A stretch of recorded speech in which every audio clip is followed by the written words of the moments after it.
Você já parou para pensar que um avião inteiro pode simplesmente desaparecer?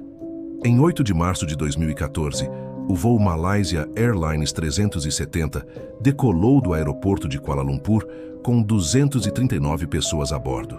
O que ninguém sabia é que aquela seria a última vez que o mundo veria aquele Boeing 777. A noite estava especialmente escura, com nuvens pesadas no horizonte.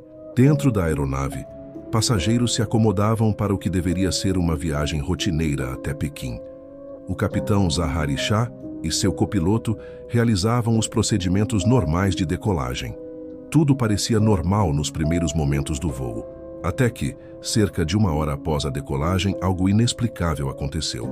O transponder, equipamento que permite rastrear a aeronave, simplesmente parou de funcionar. O avião mudou drasticamente sua rota e desapareceu dos radares.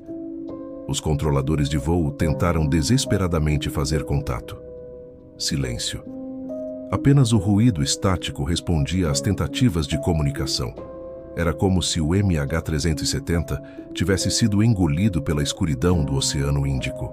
Iniciou-se então a maior operação de busca da história da aviação. Navios, aviões e satélites de 26 países vasculharam uma área maior que o Brasil. Nada foi encontrado. Nem uma única peça do avião, nenhuma bagagem, nenhum sinal de vida. Alguns moradores de ilhas próximas relataram ter visto luzes estranhas no céu naquela noite. Outros dizem ter ouvido sons inexplicáveis vindos do oceano. Mas até hoje, quase 10 anos depois, o destino do MH370 permanece um dos maiores mistérios da aviação moderna. O que aconteceu com aquelas 239 pessoas? Como um avião tão moderno pode desaparecer sem deixar rastros? Algumas perguntas talvez nunca tenham resposta. Esta é apenas uma das histórias inexplicáveis que o mundo já presenciou. Se você quer conhecer mais mistérios que desafiam a lógica e a compreensão humana, se inscreva no canal Contos Bizarros. Ative o sininho para não perder nenhuma história que vai fazer você questionar a realidade que conhecemos. Nos vemos no próximo mistério.